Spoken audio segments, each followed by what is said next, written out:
I'm Anna and I'm here with Amy and Cara. We are the Youth Media team and we are here with the members of this morning's panel on the role of educational exchange and cooperation programmes in shaping the future of Europe. Can you tell us a bit about yourselves and the work you're doing? My name is John McLaughlin. I'm Deputy Principal at Galway Technical Institute. So we're a further education college in the West. We've 1,000 students that study with us full-time, QQI level 5 and 6. My role as part of being Deputy Principal is to run Erasmus Plus programmes in the college. So between 2010 and 2018 we've sent 720 students on Erasmus all over Europe, from the UK to Finland, Turkey, Spain, Portugal, France and Poland. I also run Key Action 2 projects, which are partnership projects. So we collaborate with our peers across Europe to share best practice, to share what we're doing in Ireland and to learn from what they're doing and to implement that in our own college in Galway. My name is Alice Mary Higgins. I'm an independent senator. And before I was a senator, I used to work in civil society, and I worked with groups like the European Women's Lobby and the European Anti-Racism Network and the European Network on Anti-Poverty. And what I saw there was really strong connections and how important it was to have people who are in civil society and maybe battling different issues in their local level or national level, to come together and to see what were the patterns that are coming across Europe and ways that we can support each other. And look, for example, so some of the backlash on women's rights we saw in certain countries, I was able to see that coming through at the European Women's Lobby, and we were able to support each other in civil society. So then, when I got elected to the Senate, a big important issue for me was to make sure, first of all, that I kept that connection to civil society, and that's why I started the Civil Engagement Group in the Senate. But another really important thing was to keep that same dynamic of connecting with parliamentarians. So I link in with the Council of Europe and lots of other European parliamentarians, and I try to make sure that we can recognise problems that are emerging in different countries, that we can see good ideas, which is really important, because often a bad idea spreads quickly, whereas good ideas don't often come to the fore. So one thing that I really believe in education exchange, and I've done it myself, is really, really important for making sure that we get the best ideas that are happening everywhere in Europe, that we bring them across, ideas like inclusion, ideas of practical ways where you can get people involved, practical solutions in terms of the environment, and kind of really different ways of connecting, and that we bring that together. And then when civil society brings it, they push politics to take it seriously. And I think that's really important, that we make sure civil society and NGOs and community groups and youth groups are having their voice heard in European politics and at national politics level. Hi, my name is Mary Moynihan and I'm a theatre and filmmaker and Artistic Director of the Smashing Times International Centre for the Arts and Human Rights. And the centre incorporates Smashing Times Theatre and Film Company, and we have a youth arts ensemble as well. I'm also the mother of 4 children. I think that's very important. And I use my art form to promote human rights. And in Smashing Times, we're a collection of artists, and we work with local communities, we work with a wide variety of audiences, and we're all about creating projects that are looking at ways to use the arts to promote human rights issues. So, for example, one of our Erasmus Plus projects at the moment is called Theatre for Positive Mental Health. And as part of that project, we're working with countries in Italy, Bulgaria, Ireland, Spain, and we're looking at ways to use the arts to promote awareness of how to promote positive mental health with a focus on social anxiety. So, for example, we're engaging with young people in schools, and we're making a short film. Young people are making the film around social anxiety, and we're developing training modules which use the arts to look at these issues. We have a website which is www.smashingtimes.ie. And on the website we've got, because the idea of the centre is to bring artists and the general public and young people and different countries, to bring different people together to look at how we can create, for me, creating a better society for all, where there's respect and dignity for the individual and for society. That's really what human rights is about. So, for example, we've got books online that are telling women's stories of World War II, women's stories from 1916, incredible women in history who have used their own agency, if you like, to stand up for human rights. And we have performances and short films, and we're very interested in sharing the work. And I think it's fantastic what you're doing in terms of engaging in media and looking at these issues. Hi, I'm Samantha Nguyen. I am one of the youth ambassadors for the European Youth Forum, which is run by the Irish Refugee Council. I'm also the youth ambassador for the No Hate Speech movement, which is run by the National Youth Council of Ireland. And I've been an ambassador for young people living in direct provision. So basically just talking about the issues that young people face in direct provision and the issues that young people in particular face within the community in which we're currently living in, where young people work on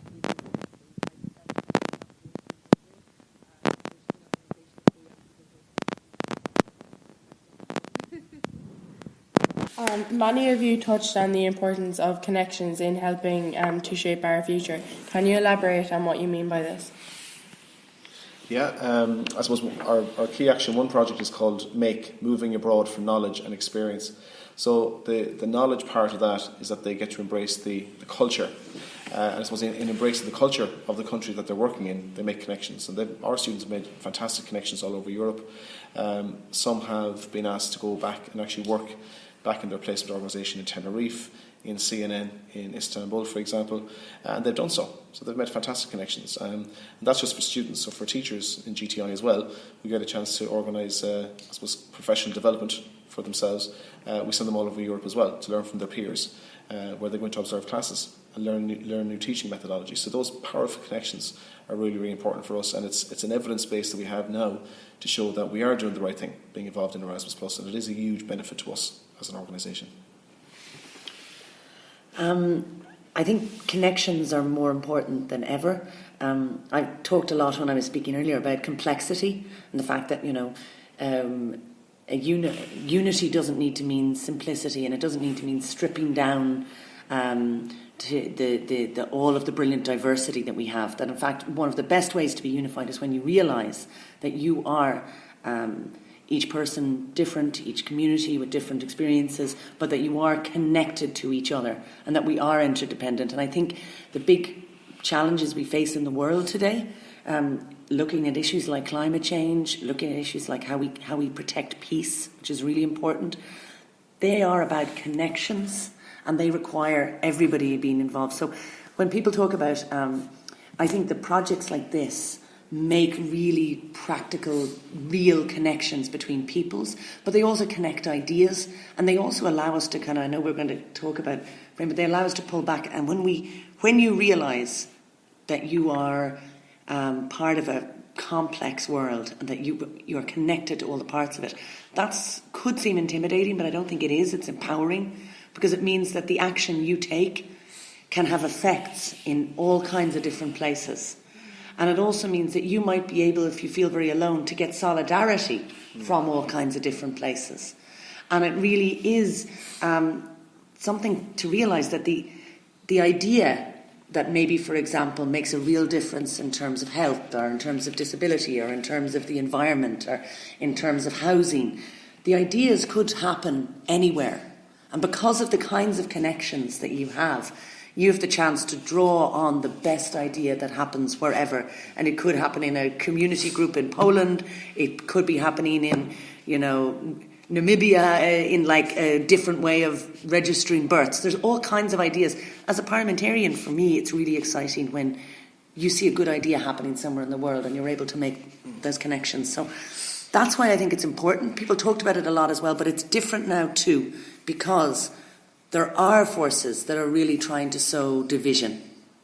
And if the oldest phrase ever is divide and conquer.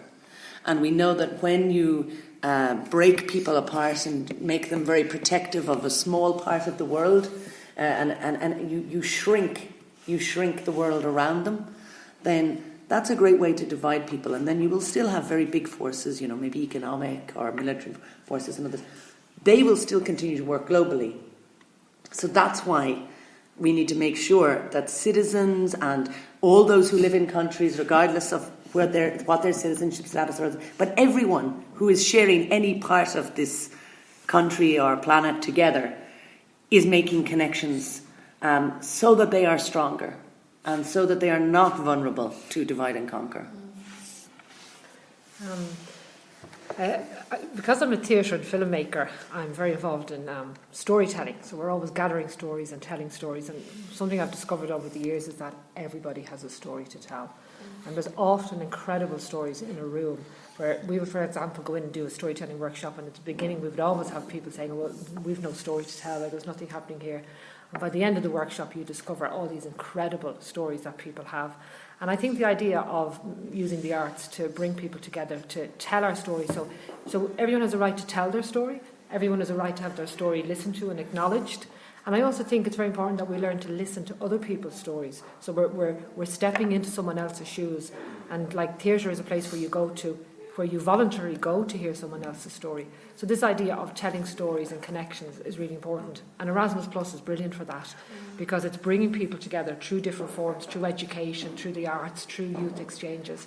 And you're just hearing these incredible stories. You make great friendships. You have, your organisation makes great connections, and it's just really inspiring work.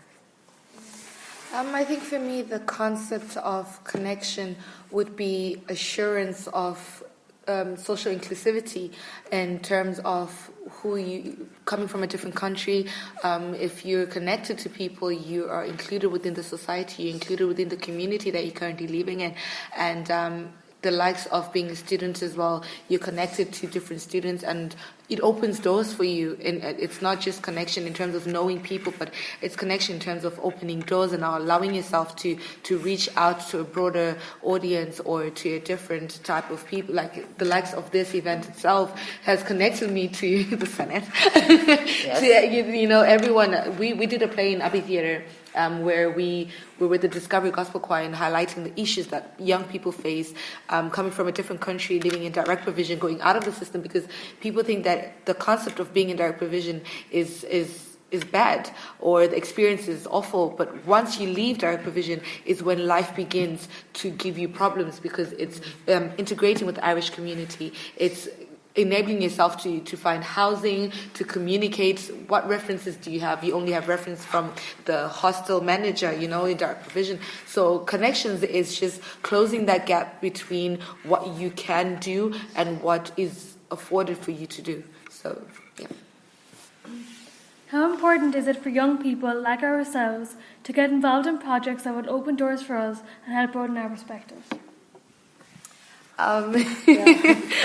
So it's very important for young people like ourselves to be a part of the community and to do projects that engage the other young people in terms of, you were talking about ideas and talking about your story. Everyone has a story to tell, but it's a way that you tell the story. Creativity is different. I might not be a singer or an actor, but I can tell my story in a different form. I can tell my story in through my educational experience, so young people getting engaged in community and the society that we're living in, where we have a stigma attached to being young and not being as educated or having experience, because once you've passed the age of 24, you can get into university as a mature student. But the younger you are, that you're expected to not know much.